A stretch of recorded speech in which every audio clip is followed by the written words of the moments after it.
여러분 우리가 이사야서 41장 10절 말씀을 이제 암송을 계속하고 있는데 여기에 보면 이 말씀이 이사야서에 기록되어져 있죠. 하나님께서 이사야에게 주셨던 말씀인데 그 말씀 가운데 두려워하지 말라. 내가 너와 함께 있다. 놀라지도 말라. 내가 네 하나님이 됨이라. 그리고 내가 너를 굳세게 하리라. 참으로 너를 도와주리라. 참으로 나의 의로운 오른손으로 너를 붙들리라고 말씀하시는데 여러분 이 말씀을 들은 사람은 누구예요? 이사야예요. 그죠?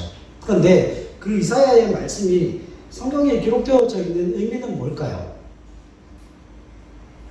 여러분 이 이사야 41장 10절 말씀 가운데 하나님께서 이사야를 통하여서 주신 그 말씀이 성경에 기록되어져 있는 가장 중요한 이유는 과거에 하나님께서 그 이사야에게 그와 같은 말씀을 하셨고 이사야에게 두려워하지 않도록 놀라지 않도록 그의 삶을 또한 굳세게 만들어 주실 뿐만 아니라 하나님께서 그 의로운 오른손으로 이사야의 삶을 붙드시고 인도하심을 통하여서 이사야로 하여금 하나님의 살아계심을 노래하게 만들었고 하나님의 그 말씀이 이루어지고 성취되어짐을 그 이사야의 삶을 통하여 하나님이 보여주셨던 거죠. 그런데 그 과거에 이사야에게 말씀하셨던 그 하나님이 다른 누구의 하나님이 아니라 오늘 우리가 만나고 경험하는 그 하나님이라는 거예요. 오늘 우리가 본문 말씀 가운데 우리가 두 가지를 생각을 하려고 합니다. 두 가지를 생각을 하려고 하는데 첫 번째는 우리가 그 믿음과 신앙이라고 하는 것을 타의에 의한 믿음과 신앙을 가지면 신앙은 절대 성장하지 않아요. 그러니까 우리가 가지고 있는 그 믿음과 신앙의 체계가 다른 누군가가 무엇인가를 시켜서 하게 되는 그와 같은 믿음과 신앙의 체계가 아니라 그가 만났던 내가 소문으로만 듣던 그 주님을 내가 예배를 통하여서 기도를 통하여서 말씀을 통하여서 그리고 내 삶의 현장 가운데서 구체적으로 만나고 경험해야 한다는 거예요. 그래서 그와 같은 믿음의 경험이 없으면 말씀의 경험이 없으면 기도의 경험이 없으면 예배의 경험이 없으면 우리의 믿음과 신앙이 성장하고 자랄 수 없다는 거죠. 그래서 우리가 첫 번째로 살펴볼 게 그겁니다. 오늘 본문의 말씀 가운데 보면 여러분 제가 이미 말씀을 드렸지만 예수님께서 사마리아로 친히 가셨어요. 대부분의 유대인들은 예루살렘을 굉장히 사랑하고 그 성전을 사모하고 예루살렘에 충성하는 유대인들은 대부분 사마리아 땅을 지나가지 않아요. 왜냐하면 사마리아 사람들은 이미 혼혈되어 있는 사람이고 정통 유대인이 아니기 때문에 정통 유대인들은 그 사마리아 사람들을 개 취급합니다. 그러니까 상종하지도 않아요. 그러니까 대부분 사마리아 땅을 지나가려고 하면 어디로 가는가 하면 사마리아 주변을 돌아갑니다. 그리고 어쩔 수 없이 그 사마리아 땅을 통과해서 가려면 고개를 숙이고 고개를 땅바닥으로 쳐박고 눈을 어떤 곳으로도 돌리지 않고 그냥 앞만 보고 그냥 그 지역을 숨도 쉬지 않고 그냥 지나갑니다. 그래서 지나가다가 다른 누군가를 만나서 이야기한다. 이건 상상도 할 수 없는 일이에요. 그런데 예수님께서 그 유대 지경에 있다가 사마리아 땅으로 가서 그 수가성의 우물가에 앉아 계셨던 건 다른 이유와 다른 의도와 다른 목적이 아니라 누구를 만나기 위함이었어요. 수가성 여인을 만나기 위함이었어요. 오직 예수님께서는 그 수가성 여인에게 목적이 있었고 그 여인을 만나서 그 여인에게 있는 구원받을 만한 그 믿음을 통하여서 그를 성령으로 충만한 하나님의 사람으로 그를 구원하고 그 배에서 생수의 강이 넘쳐나게 하심으로 말미암아 그에게 구원을 선물로 주시기 위해서 그녀를 만나기 위해 주님 어디로 가시는 거예요? 수가성을 가시는 거예요. 그 먼 길을 새벽 일찍부터 시작해서 그냥 보통 사람이 걸어가는 보통 어른이 걸어가는 그런 발걸음이 아니라 거의 뛰다시피 그곳에 갔다는 거예요. 왜요? 그곳에 하나님을 예배하는 한 사람의 예배자가 있었기 때문에 그렇다는 거죠. 여러분 이게 얼마나 중요한지 모릅니다. 자, 그런데 오늘 우리가 일정은 나눴지만 27절부터 38절 말씀까지 보면 여기에 주님께서 왜 거기를 가셨는지에 대한 분명한 이유가 나타납니다. 여러분 27절 말씀 한번 보세요. 4장 27절. 이때 제자들이 돌아와서 예수께서 여자와 말씀하시는 것을 어떻게 여겨요? 이상히 여겼다. 여러분 당연하죠. 유대인으로서 그 수가성 여인 사마리아 사람하고 대화하는 것 자체가 있을 수 없는 일인데, 율법에 저촉되는 일인데, 그럼에도 불구하고 예수님께서 뭐 하고 있습니까? 대화를 나누고 있습니다. 그리고 무엇을 구하시나이까? 어찌하여 그와 말씀하시나이까? 묻는 자가 없더라. 왜 없었는가 하면 여자와 예수님 사이에 그 대화가 너무 치열하게 벌어지고 있어서 그래요. 그래서 끼어 들어갈 틈을 못 찾은 거죠. 그리고 28절에 여자가 물동이를 버려두고 어디로 들어갑니까? 동네로 들어갑니다. 자, 그런데 여러분, 예수님께서 그 사마리아로 가서 수가의 우물 앞에 앉았을 때 몸이 굉장히 피곤하셨다라고 성경은 말씀하죠. 그러니까 예수님께서는 물도 마시지 않고 먹을 것도 먹지 않고 이른 새벽부터 정오까지 어디를 가신 거예요? 미친 듯이 그곳으로 달려가셔서 정말 육신이 지치셨다는 거예요. 그런데 그 수가성에서 뭘 구할 수가 없어요. 먹을 것을 구할 수가 없어서 제자들이 다른 곳으로 가서 뭘 사옵니까? 먹을 것을 사가지고 오는 동안에 예수님께서 그 야곱의 우물에서 누구를 만나시는 거예요? 여인을 만나시는 거죠. 자, 그리고 난 이후에 여러분 그 31절 말씀 보십시오. 그 사이에 제자들이 청하여 이르되 랍비여, 뭐라고 말씀하세요? 잡수소서라고 이야기를 하죠. 드디어 먹을 음식을 가지고 왔어요. 자, 그런데 여러분 32절 말씀에 보면 이르시되 내게는 너희가 알지 못하는 먹을 양식이 있다라고 말씀하십니다. 자, 적으세요. 여기서 우리가 자꾸 이걸 오해해요.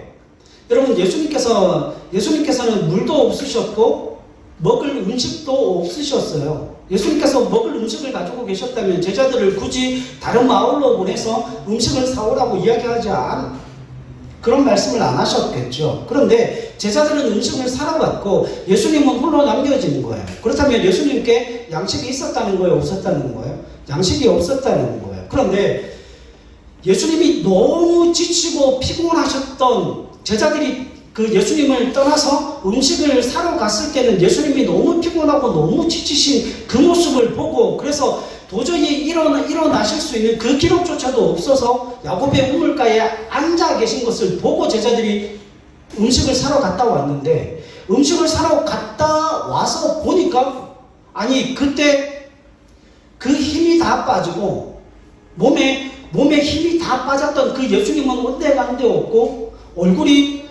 눈이 초롱초롱하고 얼굴에 생기가 돌고 다시금 무엇인가를 먹은 사람처럼 기운을 차려서 열심히 누구와 치열하게 이야기를 하고 있는 거예요.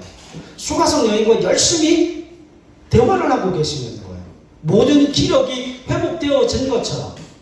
그런데 그건 예수님께서 무엇인가를 잡수셨기 때문이 아니에요. 여기 32절에 내게는 너희가 알지 못하는 먹을 양식이 있다라고 하는 이 말씀이 예수님께서 어떤 다른 양식을 챙겨주시는 게 아니고, 여러분 그 34절 보세요. 34절에 보면 예수께서 이르시되 나의 양식은 나를 보내신 이의 뜻을 행하며 그의 일을 온전히 이루는 이것입니다. 자, 적으세요. 그러니까 예수님에게 있어 양식이라고 하는 의미를 오늘 이 본문을 우리나라 말로 읽으면 이해가 안 돼요. 예수님께서 어떤 다른 특별한 양식을 숨겨놓으셨구나, 그런 의미가 아니에요. 헬라어 원어를 찾아보면 그 문맥이 이렇게 되어져 있어요. 내게는 너희가 알지 못하는 먹을 양식이 있느니라. 그리고 34절에 예수께서 이르시되 나의 양식은, 그러니까 나의 양식은이라고 하는 이 문구가 무엇으로 나오는가 하면 내가 먹는 목적은이라고 나와요. 내가 음식을 먹는 목적은, 내가 음식을 먹는 이유는 뭐예요? 나를 보내신 이의 뜻을 행하며 그의 일을 온전히 이루는 이것입니다. 이해되십니까? 그러니까 예수님에게 있어 가장 중요한 사명은 먹고 입고 마시는 게 아니에요. 예수님은 먹는 것 자체도, 마시는 것 자체도, 길을 가는 것 자체도, 예수님께서 행하시는 그 모든 사역 자체가 결국 무엇과 연관되어져 있다고요? 나를 보내신 이의 뜻을 행하는 것. 그래서 주기도문에 우리가 수요일날 살펴봤죠. 주기도문에 뭐라고 나옵니까? 일용할 양식을 주옵시고라고 기도하라고 말씀하시잖아요. 그런데 그 일용할 양식은 어떤 양식입니까? 그냥 단순히 우리가 먹고 있고 마실 양식이 아니라 앞서서 하늘에 계신 우리 아버지의 이름이 거룩히 여김을 받으시오며 나라가 임하시오며 뜻이 하늘에서 이루어진 것 같이 이 땅에서도 하나님의 뜻이 이루어지기를 원합니다라고 하는 그 하나님의 뜻이 이루어지고 하나님의 이름이 존귀 여김을 받게 하기 위하여 필요한 일용할 양식이라는 거예요. 그래서 예수님께서 먹고 예수님께서 입고 예수님께서 마시는 목적은 뭐라고요? 그 음식 자체에 있는 게 아니라 자신을 사마리아로 보내서 유대와 사마리아가 지금 뭐하고 있어요? 치열하게 반목하고 있잖아요. 치열하게 싸우고 있잖아요. 여러분 요즘 가장 큰 이슈가 하마스와 이스라엘이 지금 전쟁이 붙었잖아요. 이제 곧 지상으로도 밀고 들어갈 것 같은데 그 가자 지구가 성경에 나오는 블레셋 땅이에요. 블레셋 땅이었는데 그 땅을 완전히 포위해 버려서 전기도 끊고 수도도 끊고 식량도 끊고 모든 걸 다 끊고 거기에 뭐를 쏟아붓고 있는가 하면 폭탄을 쏟아붓고 있어요. 그래서 테러리스트들 다 죽여버리겠다고. 여러분 생각해 보십시오. 그와 같이 반목하고 사마리아와 유다가 그런 관계였어요. 서로 보면 죽이지 못해서 안달이 난 상황 가운데 하나님이 예수님을 통하여서 생명과 평화의 복음을 선포하게 하심으로 말미암아 수가성 여인도 유대인이 아니라 수가성 여인도 참 하나님을 믿고 따르고 섬김으로 구원받고 구원이 유대인에서 나기 때문에 유대인에서 난 그 구원의 은혜로 말미암아 참 진실, 참 이스라엘 또한 참 유대인들 또한 하나님을 온전히 믿음으로 말미암아 구원받음으로 서로 하나님을 통하여서 구원받은 하나님의 백성들 가운데 뭐가 일어나는 거예요? 평화가 일어나게 되어진다는 거예요. 그러니까 하나님이 예수님을 그 사마리아 우물가로 보내신 가장 중요한 이유는 반목하고 있던 그 유대와 사마리아 땅에 뭘 가져오신 거예요? 평화의 왕으로 오셨다는 거예요. 피스메이커로 오셨다는 거예요. 그러니까 예수님의 발걸음이 닿는 곳곳마다 예수님을 믿어 영접하는 그 모든 사람들 위에는 반드시 뭐가 주어지게 됩니까? 평화의 복음이 주어지게 되어진다라고 하는 겁니다.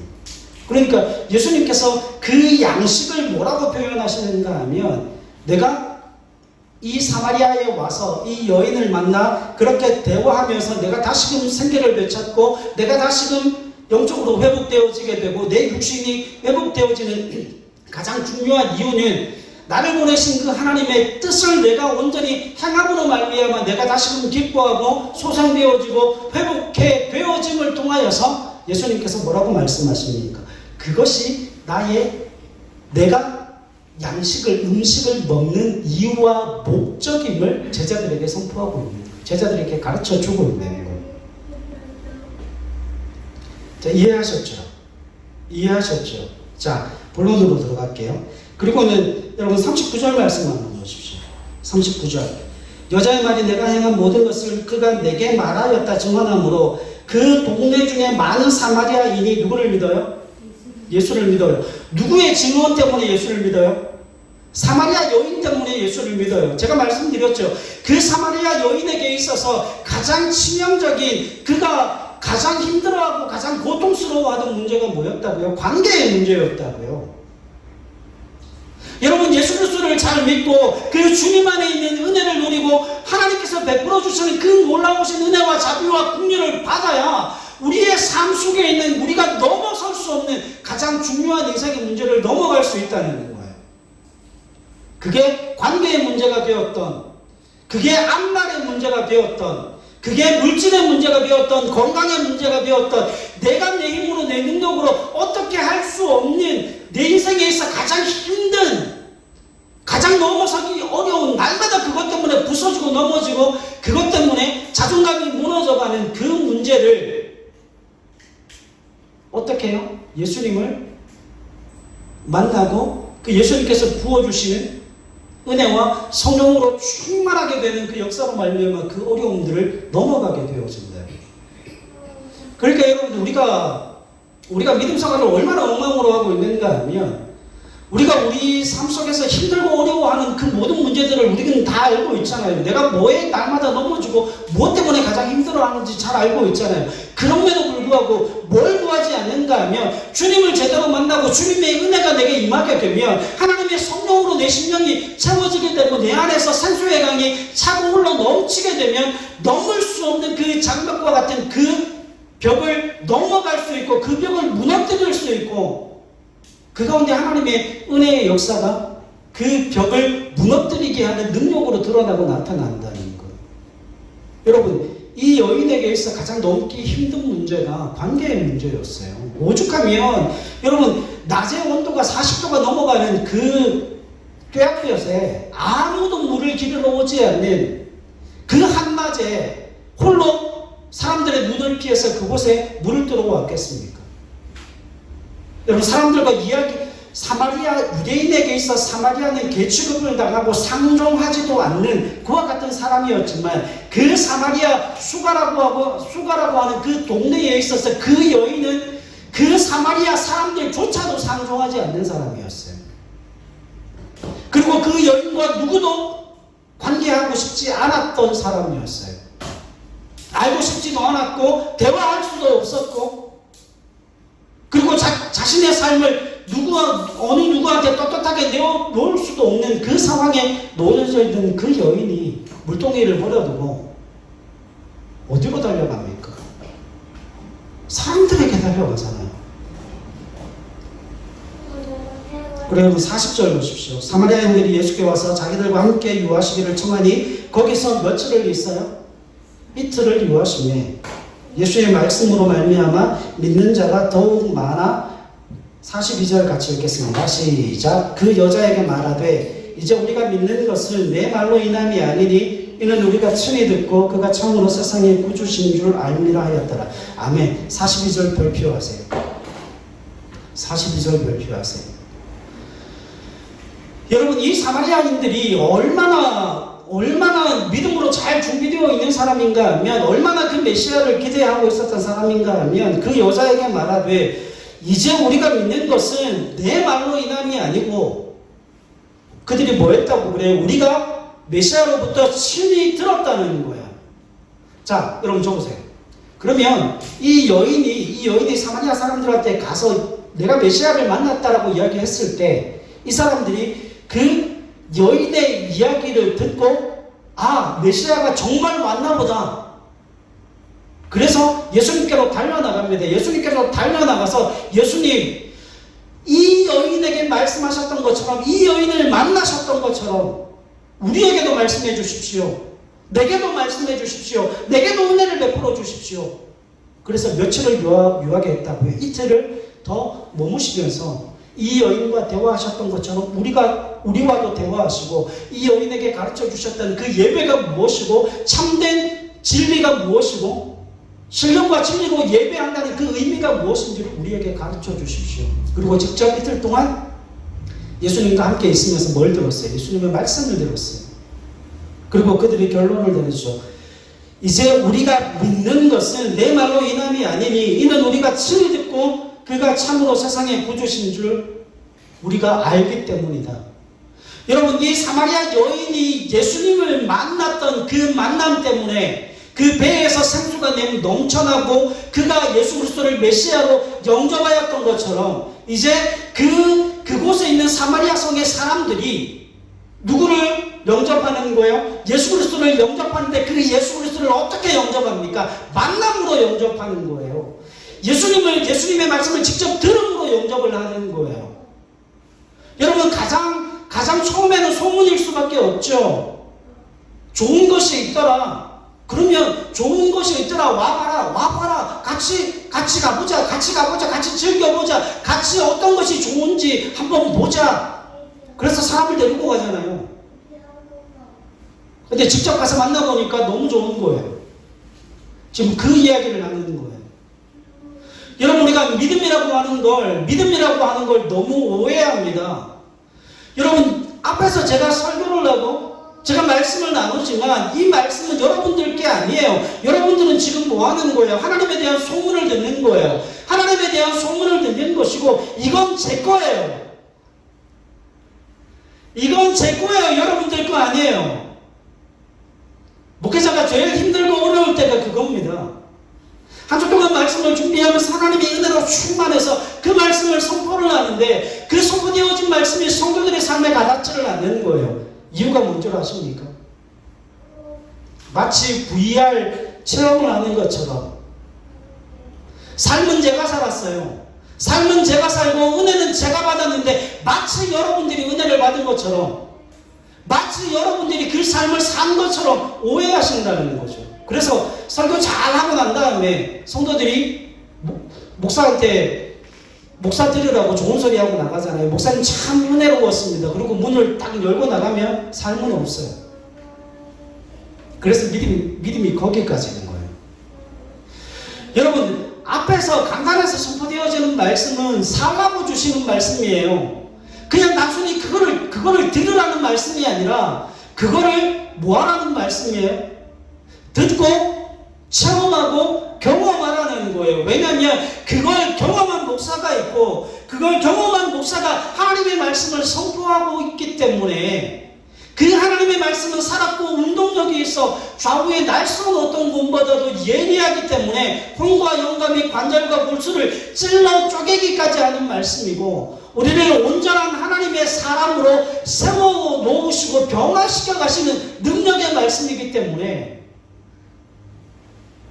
여러분 이 사마리아 사람들이 그 사마리아 여인의 이야기를 듣고 그 메시아에 대해서 얼마나 기대를 했는가 하면 주님 나도 주님 만나고 싶어요. 나도 주님과 대화하고 싶어요. 나도 이 여인이 만났던 그 주님을 나도 직접 대면하여 대화하고 이 여인이 그렇게 기뻐하고 즐거워하는 그 기쁨의 원천이 성령 하나님의 충만한 은혜를 나도 누리고 맛보고 경험하기를 원합니다. 주님 이틀을 머무시면서 우리와 대화해 주십시오. 우리를 만나 주십시오. 우리 가운데 은혜로 충만케 하여 주십시오.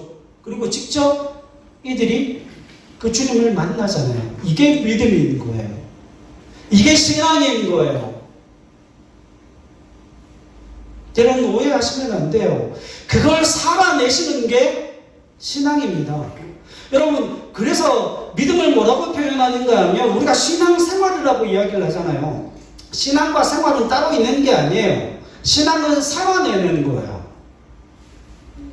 근데 대부분의 성도들이 오해하는 게 11시부터 12시까지 교회 오는 그것으로 자신의 모든 책임과 의무를 감당했다고 생각하시는 분들이 얼마나 많은지 몰라요. 그렇게 살아보면 뭐합니까? 체험이 없는데요. 하나님을 만나는 은혜가 없는데요. 여러분 하나님을 사모하는 자들에게 말씀하신다니까요. 하나님을 사모하는 여인에게 직접 찾아오실 뿐만 아니라 제가 보면 이 사마리아 사람들은 시기와 질투함으로 주님께 나왔던 것 같아요. 하나님, 주님이 저런 여자도 만나셨다면 주님이 나도 만나주시겠지. 주님이 저런 인생도 회복시켜 주셨다면 주님이 나도 만나주셔서 내 인생도 주님의 은혜로 회복시켜 주시겠지. 여러분 그 믿음이 통한 거예요. 그 믿음이 통한 거예요. 여러분 이게 믿음인 거예요. 여러분 주님을 만나실 수 있기를 바랍니다. 여러분들 부모가 만난 믿음이 아니고 목사가 만난 하나님이 아니고 여러분 스스로가 경험하고 여러분 스스로가 고백하는 그 주님을 만나실 수 있기를 소망합니다.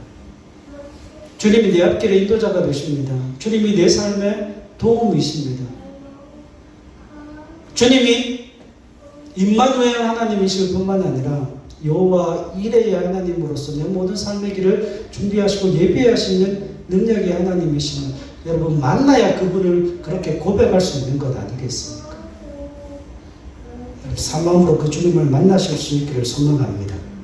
자 그러면 그 주님을 만나러 갈 때 그 주님을 만나러 갈 때 필히 가지고 가야 되는 한 가지가 있어요. 그게 46절로 53절 말씀에 나옵니다. 우리가 53절 말씀 읽었죠. 그의 아버지가 예수께서 내 아들이 살아있다 말씀하신 그때인 줄 알고 자기와 그 온 집안이 다 믿으니라. 이 이야기가 무슨 이야기인가 하면 갈릴리 가나, 예수님께서 갈릴리 가나로 가셨다가 그 가버나움에 있는 왕의 신하가 그의 아들이 병이 들었어요. 죽을 병에 걸린 거예요.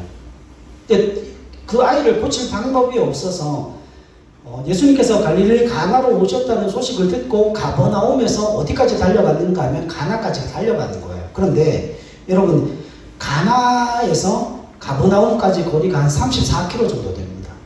먼 거리예요. 보통 그 성인 남자가 하루 동안 걸을 수 있는 거리가 한 25km에서 30km거든요. 그러면 34km면 어느 정도예요? 하루를 꼬박 달려가는 거예요. 먼 거리예요. 그렇게 가까운 거리가 아닙니다. 자, 그런데 여기에 굉장히 중요한 말씀이 나와요. 47절 말씀 보십시오. 그가 예수께서 유대로부터 갈릴리로 오셨다는 것을 듣고 가서 청하되 내려오셔서 내 아들의 병을 고쳐주소서 하니 그가 거의 죽게 되었습니다. 48절 있습니다. 시작. 예수께서 이르시되 너희는 표적과 기사를 보지 못하면 도무지 믿지 아니하리라. 아멘. 여러분, 이 이야기가 무슨 이야기입니까? 이 이야기의 해석이 그 위에 나와요. 여러분, 44절로 45절 보십시오. 제가 읽을게요. 친히 증언하시기를 선지자가 고향에서는 높임을 받지 못한다 하시고, 여러분 줘보세요. 선지자가 고향에서는 높임을 받지 못한다 그랬죠. 그런데 45절에 보면 예수님께서 갈릴리 나사렛에 가셨던 것 같아요. 갈릴리 나사렛에 방문을 하셨는데 거기서 사람들이 예수님을 환호하고 영접합니다. 44절에서는 선지자가 고향에서 높임을 받지 못한다고 그랬는데 45절에서는 오히려 예수님께서 높임을 받아요. 45절 보세요. 갈릴리에 이르시매 갈릴리인들이 그를 영접하니 이는 자기들도 명절에 갔다가 예수께서 명절 중에 예루살렘에서 하신 모든 일을 보았습니다. 명절에 예루살렘에서 뭐 하셨어요? 예루살렘에서 뭐 하셨어요? 갈릴리 가나에서 물을 포도주로 만드셨고, 그리고 그 명절 중에 수많은 사역들을 통하여서 귀신도 쫓아내시고 병자도 고치셨거든요. 그래서 예수님께서 행하신 그 모든 표적들을 누가 본 거예요? 갈릴리 사람들이 본 거예요. 그래서 갈릴리 사람들이 그렇게 예수님을 영접하고 환호했던 건 그 예수님을 메시아로서 환호하고 영접한 게 아니라 예수님께서 행하신 뭘 본 거예요? 표적을 보고 그 표적 때문에 많은 사람들로부터 인기를 얻게 되는 거죠. 그래서 48절에 예수께서 이르시되 너희는 표적과 기사를 보지 못하면 도무지 믿지 아니한다. 그러니까 그들이 가지고 있는 믿음이 참된 믿음이에요? 잘못된 믿음이에요? 잘못된 믿음이에요. 그들은 예수 그리스도를 메시아로 인정하고 있지 않음에도 불구하고 예수님을 향해서 환호성을 지르고 예수님을 영접하고 있어요. 뭐 때문에? 표적과 기사 때문에. 자, 그런데 49절에 신하가 이르되 주여 내 아이가 죽기 전에 내려오소서. 여러분, 47절에 이미 그 왕의 신하가 이야기했죠. 내 아들의 병을 고쳐주소서 하니까 48절에 예수님께서 쌀쌀맞게 이야기하십니다. 너희는 표적과 기사를 보지 못하면 도무지 믿지 못하는 인간들이다. 그래서 유대인들을 책망하십니다. 유대인들에게 있어 가장 큰 감동은 뭐냐 하면 가장 큰 감동은 그거예요. 갈릴리 사람들에게 가장 큰 감동은 저겁니다. 표적과 기사입니다. 그걸 보면 사람들이 감동해요. 그걸 보면 사람들이 환호합니다. 그런데 정작 그 예수님을 통하여 나타나는 능력에는 관심이 있는데 누구에게는 관심이 없어요. 정작 주님께는 관심이 전혀 없어요. 그런데 여기에 보면 49절 신하가 이르되 주여 내 아이가 죽기 전에 내려오셔서 50절 말씀 같이 읽습니다. 시작. 예수께서 이르시되 가라 내 아들이 살아있다 하시니 그 사람이 예수께서 하신 말씀을 뭐하고? 믿고 가더니 53절 같이 읽읍시다. 시작. 그의 아버지가 예수께서 내 아들이 살아있다 말씀하신 그때인 줄 알고 자기와 그 온 집안이 다 믿으니라. 아멘. 이제 적으세요. 이제 결론을 내리겠습니다. 여러분, 예수님께서 그 왕의 신하가 자신의 아들이 병이 들었다 고쳐달라고 이야기했을 때 쌀쌀맞게 대답했죠. 그 주위에 있는 많은 사람들, 그 주위에 있는 많은 갈릴리 사람들을 향하여서 뭐라고 이야기를 하시는가 하면 예수님을 따라다니는 그 수많은 사람들에게 예수님께서 하시는 말씀이 너희가 표적과 기사를 보지 아니하면 너희는 믿지 못하는 인간들이다. 다시 말하면 메시아에 대한 참된 믿음을 가지고 있지 않다는 거예요. 왜냐하면 예수님이 행하시는 능력은 너무 좋아하고 그 능력은 너무 황홀함에도 불구하고 그 능력을 행하시는 주체이신 주님을 메시아로 고백하지를 못하는 거예요. 그 주님이 메시아임을 받아들이지를 못하는 거예요. 그래서 그 주님을 나의 주 나의 하나님으로 영접하지를 못하는 거예요. 그런데 여러분 그 신하가 예수님 앞에서 주여 내 아이가 죽기 전에 내려오셔서 그러니까 주님이 갈릴리 가나에서 가버나움까지 몇 킬로요? 34킬로요. 갈릴리 가나에서 가버나움으로 갑니까? 안 갑니까? 안 가요.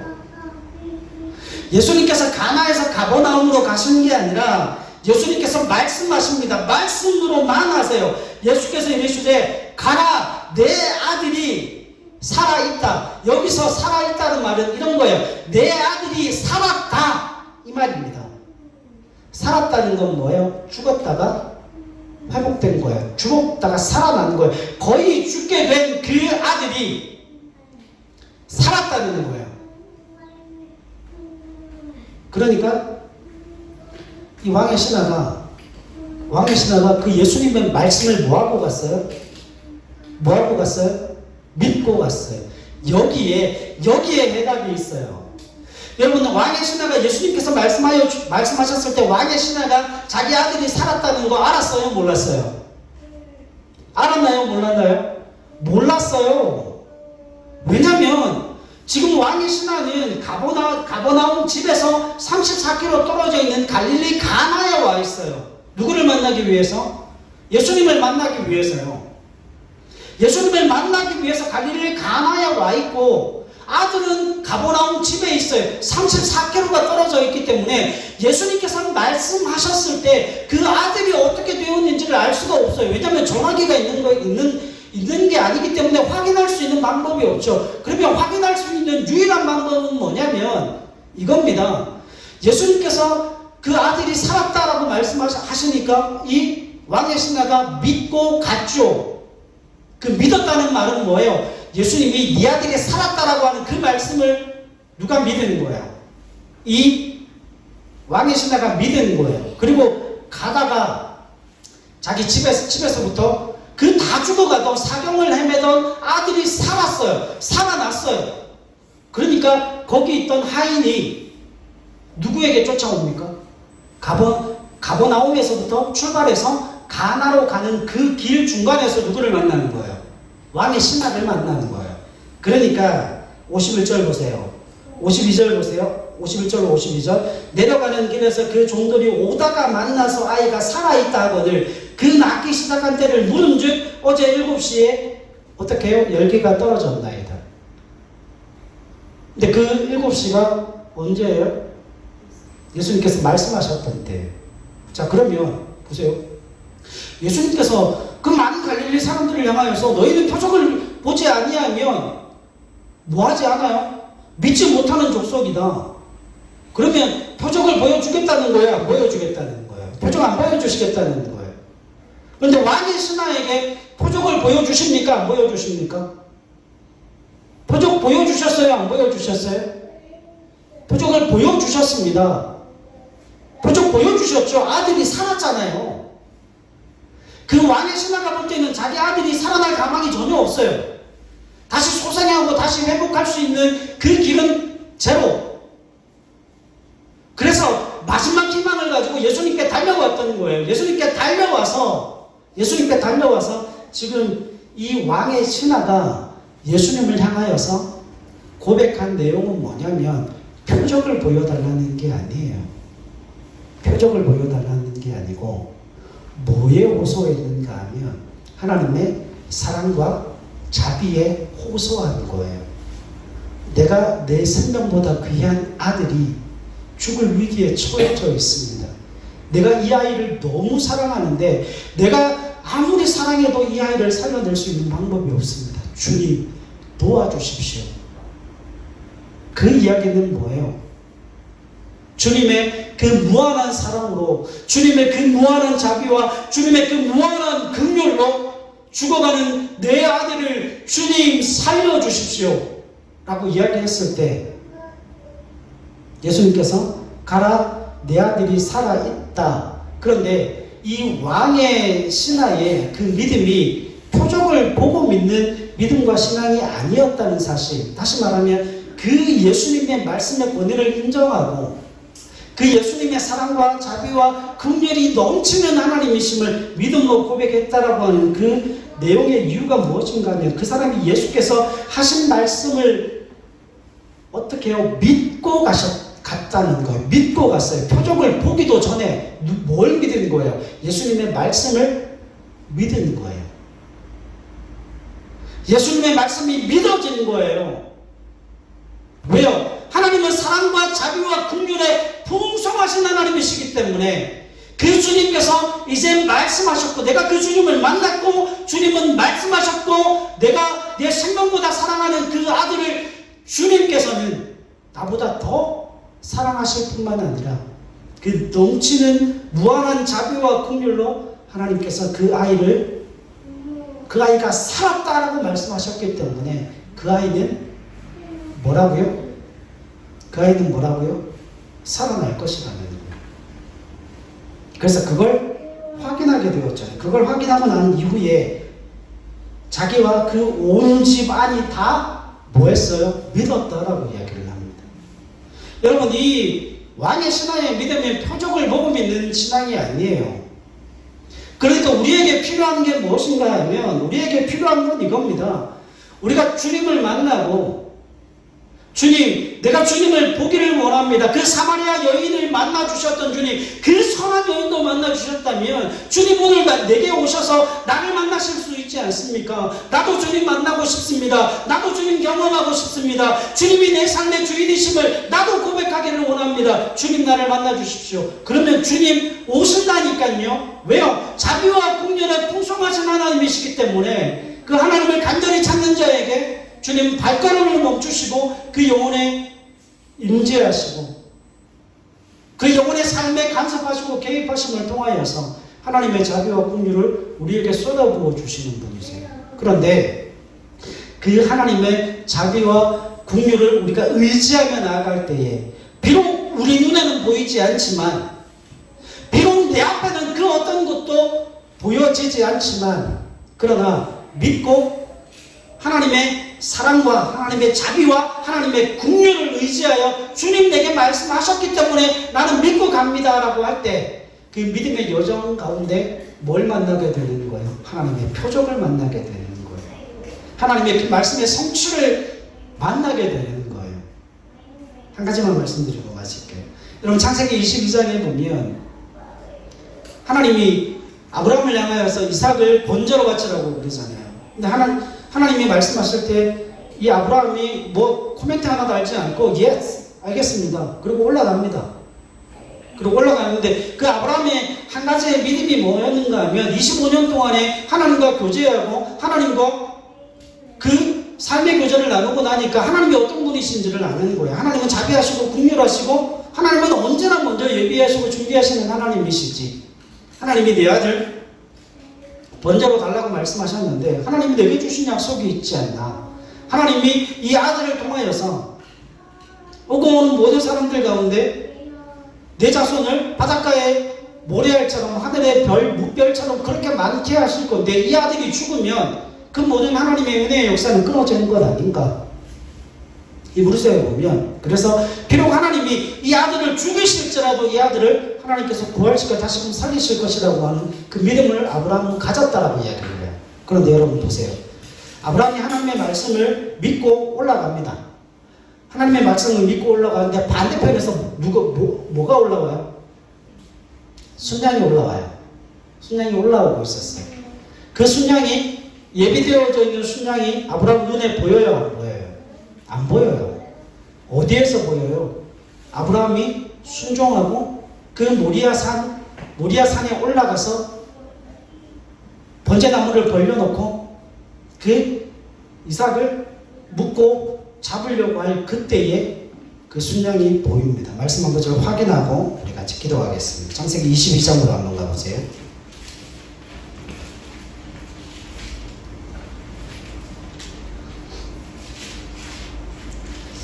창세기 22장입니다. 22장 13절 같이 한번 읽죠. 창세기 22장 13절 발표하시고요. 같이 읽습니다. 시작. 아브라함이 눈을 들어 살펴본즉 한 순양이 위에 있는데 뿔이 숯불에 걸려 있는지라. 아브라함이 가서 그 순양을 가져다가 아들을 대신하여 번제로 드렸더라. 아멘. 여러분, 아브라함이 어떻게 해요? 눈을 들어 살펴본즉 순양을 발견하는 거예요. 순양이, 아브라함이 올라갔을 때 순양이 같이 올라갔어요. 그리고 거기에 숯불에 걸려 있었다는 거죠. 근데 아브라함의 모든 시선과 모든 정신이 누구에게 쏠려 있어요? 자신의 생명보다 귀한 이삭에게 쏠려 있어서 그 순양을 보지를 못한 거예요. 그제서야 아브라함이 눈을 들어본 즉 순양이 거기에 숯불에 걸려 있었다는 거예요.